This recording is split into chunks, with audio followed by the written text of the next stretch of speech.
All right, so we are going to jump into the 10 growth commandments.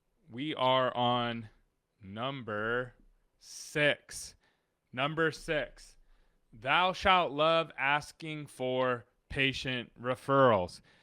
So, if you don't have a lot of patient referrals, unless you're like brand new, your office just opened, that tells you something. That means that patients are not telling other patients about your office. And that is a huge problem because that means you're going to be 100% reliant on marketing forever. There's going to be no time that marketing isn't going to be the answer for you. And there's a limited market, right? There's only so many people that you can market to in your market before just people get burnt out and they don't want to come back to you. So you have to get good at asking for patient referrals. Patient referrals are one of the best kind of patients you can get because somebody else did all the selling for you. These are high trust patients. If you don't answer the phone, they call back. If you don't know how to answer all their questions, they still schedule. If you don't schedule them right away, they still come in. They don't no show. And they're more apt to buy more treatment from you. And as long as you do a good job, they'll refer to you as well very, very quickly. So they'll refer their friends and family to you very quickly as well. And that's really what you want. You really want as many patient referrals as possible. I would say that each patient referral is worth about 2 or 3 marketing patients. I'd say 2.5 marketing patients coming through the door. They're just that valuable. Now the trick is to get your marketing patients to turn into patient referrals. So that is the real trick. Now, if you struggle with this, there's a couple different reasons why you might be struggling. Number one, it might be that you or your team are not trained on asking. That might be a big one. Or it might be that people do not like coming to your practice. Like they just don't want to come and they don't want to tell their friends and family about you. So I have a resource for you on that you can access right there. The QR code's right there. The link is down below. And you can train your team on how to ask for more patient referrals. Okay. Sorry for interrupting the show, but I got something special for you. So we only got 27 more seats at our in-person event. We're going to be helping you grow in 2026. We're going to be putting together a growth map for you, helping you with attracting the right kind of team members, attracting the right kind of patients, and getting your systems in place for next year so you can actually grow. Now, this event is normally $499, but I have a discount code down below for $199. Make sure you sign up right away. There's only a few seats left. We look forward to seeing you soon. Now back to the show. All right, next. Growth commandment number 7, thou shalt not delegate ownership of marketing as the doctor. You say, what does that mean?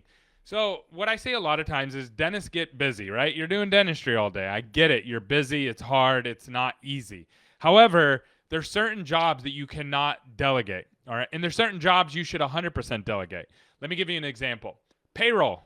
100% you should be delegating that because it's just numbers in a spreadsheet. You verify the hours or someone verifies the hours that people actually worked them, and then people pay. And that's a very easy thing to delegate that you shouldn't be spending your time on. Your time is too valuable. On the other hand, marketing, a lot of doctors I've seen is like, this is just, I'm too busy for this. I don't want to focus on this. So I'm going to delegate it to somebody. And I'm just going to give it to my front desk person who doesn't really know anything about marketing, especially doesn't really know anything about dental marketing. And I'll just let them do it. Here's the problem with that. The reason that most dental marketing doesn't work is because of operational slippage inside of a dental office. 35% of calls go unanswered during normal business hours. A 50% conversion on the phone when you do answer the phone. And then average time to appointment is 2 to 3 weeks. That means you lose 85% of your marketing patients before they even get to the door. Here's why that matters. Your front desk person can do nothing to change that. Nothing. They can do nothing to change that. You have to change that. You have to go in and you have to see the data, realize it's a problem. So that's the first thing. And if you're not involved, you'll never see it. You'll just go, oh, marketing doesn't work. And then number 2, you have to be there to actually make the adjustments in the operation. You got to tell the team, we're going to change the way that we're doing this. You're usually the only one that you, maybe an office manager, has the authority to do that. And so if you delegate marketing to somebody in your office and your marketing is not running really smoothly, it'll never work. It'll never work because you aren't willing to, or you're not available to make the changes necessary. You don't even have the knowledge to make the changes necessary. All right, next. Growth commandment number 8. Thou shalt not respond to negative reviews like a madman. Okay, so I see people do this all the time. We get very emotional. I get emotional. Someone goes online, says something really mean to me, and says some untrue things. Our first instinct is to rip them apart. The problem is in dental, number 1, you can't really say anything because of HIPAA. So that's number 1. It's not legally allowed. But number 2, it's not the best business decision. Even if what you're saying is 100% true. Even if the review is 100% fake. Even if the patient is just psycho and all those kind of things. It doesn't matter what the reasons are. The thing that you don't realize is thousands and thousands of people are going to read that negative review, and then they're going to judge you on how you respond. If you can respond even-handedly and just really just basic, you will get a better response from people. You absolutely will. You will get more new patients. What's happening is there's this thing called positive Google review fatigue. We see this on Amazon. Amazon's further along on this. So Amazon has tens of thousands of positive reviews on products, right? Well, that doesn't really tell you anything about the product, right? It's too many reviews to work through. So what do? We go and read the negative review. And that determines if we're going to work with that company and order a product from them or not, based on the negative reviews. It's far easier to sort reviews by negative than by positive when there's only a couple negative reviews. And so how you respond to this has to be strategic. How you respond to negative reviews has to be strategic.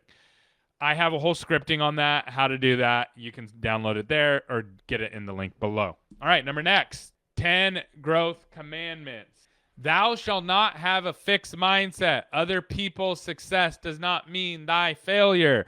All right, so first of all, major points to me for working in the word thy into that, okay? And second of all, okay, so why is this such a big deal? Most dentists have fixed mindsets, meaning they think other people's success is their failure. This is not the truth. You can be successful, and the dentist right next door to you can be successful, and the dentist right next door to them can be successful. Their success is not determined by, or your success is not determined by their failure. Really important to understand this. You have to get into that mindset. I don't know how to break dentists of a fixed mindset, thinking that the world is just set against them and it's very limited and they're not going to be successful and the people who are successful are just cheating or those kind of things. That is such a bad way just to live life, but you won't grow. You say, how do you know that? I used to have that same fixed mindset. I had the same exact fixed mindset and it did not serve me well. It did not help me in business. Once I got out of that and said, you know what? I'm just going to do my thing and I'm just going to do what I know is right and I'm going to be successful. Guess what? Things started to work. And this is not like, oh, think it, claim, name it, claim it type stuff. I'm not talking about that. I'm just talking about having the mindset of like, if other people are being successful, clap for them and say, hey, good job. Proud of you. That tells me I can do it too. That's it. That's it. And if you have that kind of mindset, you will be better as a leader and you will be better. You will grow. Like you will more than likely grow and learn the lessons that you're supposed to learn along the way, okay? And we have some training on that right here that will help you as the leader. And then next, thou shalt know thy competitor. Okay, so this is a big one. So, and I put this at the end next to the last one on purpose, so I know what you're thinking. Gary, wait a second. You just told me not to have a fixed mindset about my competitor. These are two different things, okay? Number one, you should know that you can be successful. There's too many new patients. There's not enough doctors. You can be successful. That's number one. But number two, you should know who your competitors are and what they're doing and what's working and what's not. If you don't know that, if you just know surface level, like, yeah, ABC Dental, I don't like them.